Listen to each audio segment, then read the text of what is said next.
एक वखियां जानवर छड़ जाएगा। हवाना जेड़ा जानवर दा हो सी तो बिल्कुल जेड़ा तो फुल भर वैसी। मेन मकसद है दाना है या खुराक है या घी है, जो भी है जानवर जिस टाइम अंदर वहदा पे, चाहे डिलीवर करन तो पहले वहदा पे तो उन्होंने ताकत देंदा पे, या डिलीवर होवन तो बाद देंदे पे तो वत भी उसनू उस ताकत देवनी है।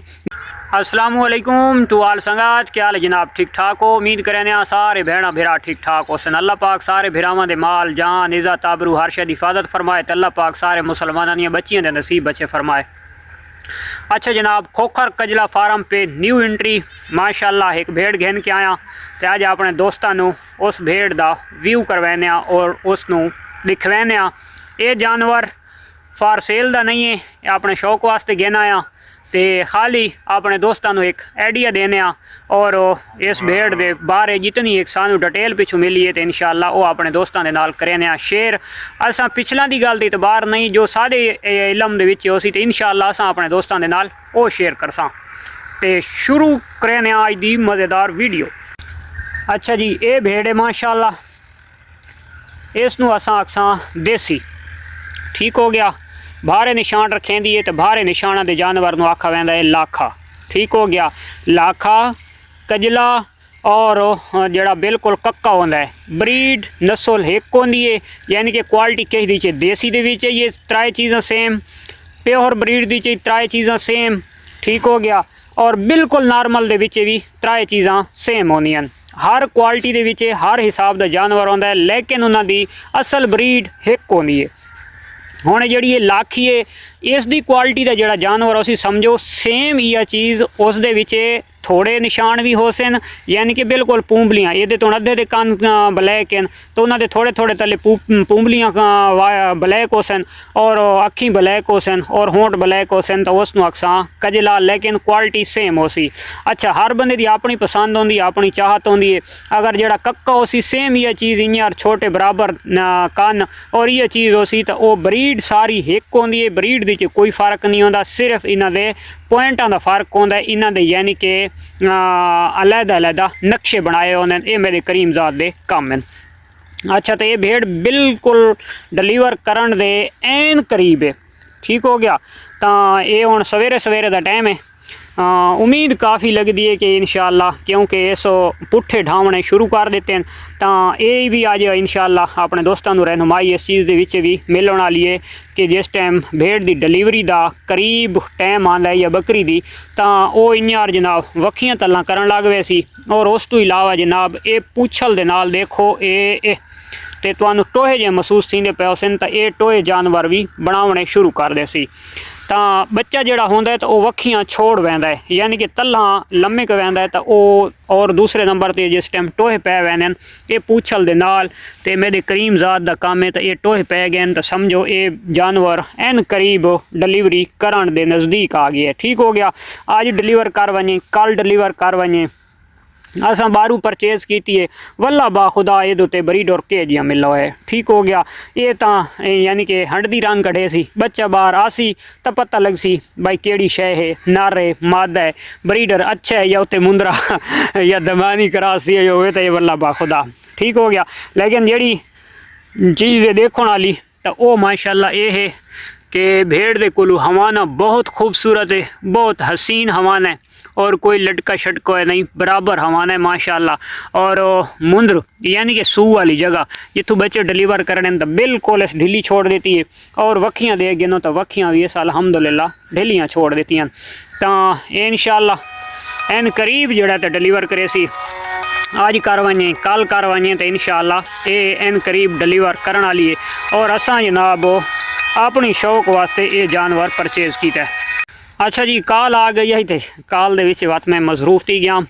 तो ये जानवर की एज मैं तुहानू दसावां चाहता, एज ये जनाब 6 दांद है। ठीक हो गया। तो इस यानी कि आखिरी जवानी वाले जड़े यानी कि ये दांद टोटल ढावन तक तो कढ़न तक इन्हों खीरी वाले दांद आखे वैन। ठीक हो गया। तो जे ये 2 दांद आखिरी रान जिस टाइम वो कढ़े सी तो वत थी वैसी फुल जवान। ठीक हो गया। यानी कि जवानी चढ़ वैसी 8 दांद पूरे थी वैसन। तो अगर सूआं की गल करा तो ये तीसरा सूआ कम अज़ कम इसके पेट दे होना चाहिए। ठीक हो गया। दुंदी दुते पहला सूआ ਤੇ ਛਿੱਗੀ ਦੇ ਉੱਤੇ ਦੂਸਰਾ ਸੂਆ ਤਕਰੀਬਨ ਚੌਗੀ ਕਰਾਸ ਕਰਕੇ ਤੇ ਦੂਸਰਾ ਸੂਆ ਥੀਨੇ ਕੋਈ ਜਾਨਵਰ ਚੌਗਾ ਛਿੱਗਾ ਇਕੱਠਾ ਵੀ ਹੋ ਵੈਂਦਾ ਤਾਂ ਇਹ ਤਕਰੀਬਨ ਤੀਸਰਾ ਸੂਆ ਇਸ ਦੇ ਡਿਲੀਵਰ ਇਸ ਕਰਨਾ ਹੈ, ਇਸ ਦੇ ਪੇਟ ਦੇ ਵਿੱਚ ਆਉਣਾ ਚਾਹੀਦਾ और 6 दंद है जी 8 दंद ये थीवण वाली है यानी कि अजे तक इस कन्नी वाले भी असा सरेकी जबान दे चाहते हैं अजे तई इस कोनन कड्डे इंशाल्लाह इन करीब कट वैसी ठीक हो गया तो ये अज दिखावन का अपने दोस्तों को मकसद ये आई कि खासकर जेडे साडे दोस्तों के ये मैसेज होने कि जानवर साडा हमाना उतार रहा है तो वह बच्चा का की पता लगेगा और कदों डिलीवर करना है वह कोई निशानियां दस दो तो निशानियां हुण तुहानूं मैं प्रैक्टिकली दस रहा कि जानवर का ये वेखिया ने दोवें साइडों तो वक्खी जानवर ने छड़ी हुई है ठीक हो गया। अच्छा एक वक्खियां जानवर छड़ जाएगा ये डिलीवर होवन का आला पॉइंट है प्रैक्टिकल का। दूसरे नंबर दो ते पूछल दे नाल जानवर ने जनाब पा देने ने टोहे ठीक हो गया। ये इं टोहे बना वैसी चाहे बकरी है चाहे भेड़ है तो इस तू भी तुहानूं इतना पहचान थी वैसी कि जानवर साडा जल्दी डिलीवर करने वाला है ठीक हो गया। उस तो बाद जनाब हवाना जड़ा जानवर दा हो सी तो बिल्कुल जड़ा तो फुल भर वैसी मिल्क दे नाल तो यानी कि फुल अपना आर्डर जड़ा तो जानवर तैयार कर वैसी तो बिल्कुल तैयारी है। अच्छा जेड़ा जानवर हो सी पहली दफ़ा डिलीवर करने वाला तो वो तकरीबन 3 महीने क्रॉस करे सी तो हल्का हल्का आर्डर बनावना शुरू कर गए सी ठीक हो गया। हवाना तैयार करना शुरू कर गए सी। जेड़ा जानवर हो सी 2 3 4 सूए पहले उस डिलीवर किए हुए तो वो जानवर जनाब आखिरी 15 दिहाड़ों के विच जनाब फुल अपनी तैयारी करे सी आर्डर हवाना थान चड्डा फुल फिट करे सी। उस तो पहले जानवर यानी कि 4.5 महीने 4 महीने क्रॉस करके वो ऐसा ऐसा थोड़ा थोड़ा तो आर्डर तू बनावे सी वरना थणा दे विच कोई शय ना सी। आखिरी 15-20 दिहाड़ों के विच उसका एक पूरा सिस्टम जड़ा तो तैयार भी करना है और इंशाअल्लाह उन्हां दिहाड़ों के विच डिलीवरी भी कर वैसी। उस तो बाद आवड़दे कि ये जो टाइम आवड़े जानवर का डिलीवर थीवन के बिल्कुल करीब तो उस टाइम का प्रोटोकॉल के करना चाहिए ठीक हो गया। तो हर बंदे का अपना अपना प्रोटोकॉल होंदा है। कोई जनाब जड़ा वंडा दाना देंदा है तो उसके उत्ते यानी कि थिदा घी गर्मियन तेल पा के दे छुड़ेंदा है तो कोई जनाब कावा तो हुण कावा सुन गए कावे दे वास्ते भी यानी कि जानवर वास्ते कावा अच्छी चीज़ है। जानवर जेडे दर्दां लगियां वधियां उन्हें डिलीवर करने के करीब होंदा है तो उस वास्ते जड़ा कावा बनाया वैंदा है। मिठे वास्ते गुड़ या चीनी कुछ पा सकते हो गुड़ होवे तो सब तो बेस्ट है ना होवे तो चीनी ठीक है। उस तो बाद पत्ती जड़ी पावनी है तो यह काली पत्ती बिल्कुल ज़बरदस्त है। मेन मकसद है कि जानवर नूं थिदे वास्ते तो उसे कावे दे विच पावना पौंदा है। डालटा घी सर्दियां होवें तो डालटा घी गर्मियां होवें तो तुसां उस दे विच तेल भी ऐड कर सकते हो। बादे जानवर नहीं पींदे तो तुसां बस वो घी गर्मियां सर्दियां दे पा छोड़ना है। तो तेल वाला जानवर नहीं पींदे और घी वाला जानवर तकरीबन 100 दे विच 90% जानवर पी वैंदे। तो उहदे एक चमची पावनी है ते अपना घी दी ओनू मिक्स करना है। नीम गरम नीम कोसा जानवर दे अगे रखे सो जानवर तुहाडा बिल्कुल शौक दे नाल ते खुशी दे नाल वैसी पी ठीक हो गया। अगर कोई जानवर नहीं पींदा तो तुसां उसनूं बोतल दे नाल भी पिला सकदे हो। इसनूं जेड़े नु आदन कावा काली पत्ती हो गई यानी कि जेड़ी चाय दे विच पैने आ। उस तो बाद मिठा हसबे ज़ायका बराबर मिठा रखना है। कोशिश करनी है गुड़ होवे तो ठीक है ना होवे तो चीनी ठीक है। उस तो बाद 2 चमचियां घी दियां पा के तुसां जानवर नूं पिला देवणियां। पहले नंबर ते आप पीवे सी न पीवे तो तुसां जानवर नूं बोतल दे नाल भी पिला सकदे हो। और उस तो इलावा काफ़ी सारे दोस्त ऐसे भी हैं कि जेड़े गंदम दा दलिया हो गया तो उस दे उत्ते थोड़ा घी पा के ते गुड़ पा के ते वो जानवर नूं खिला छुड़े ने। असां ये जेड़ा प्रोटोकॉल है तो ये असां डिलीवर थीवन तो फौरन बाद करेंदे रहने आ।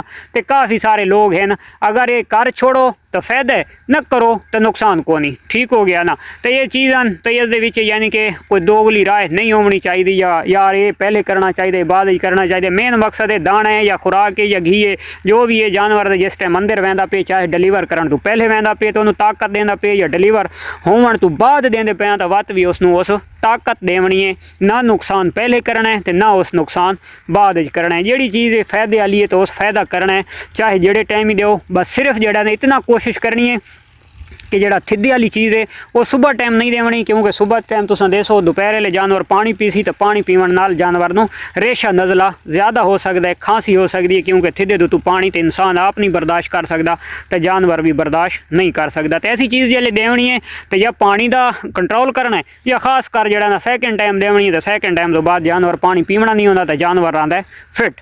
तो यह ही अज का जनाब मौजू, यह ही टॉपिक, यह ही अज की वीडियो। मिलते हैं इंशाल्लाह नेक्स्ट वीडियो अच्छी लगे तो लाइक शेयर कमेंट्स मारना लाजमी। तो तब तक देसो इजाज़त, अल्लाह हाफिज़।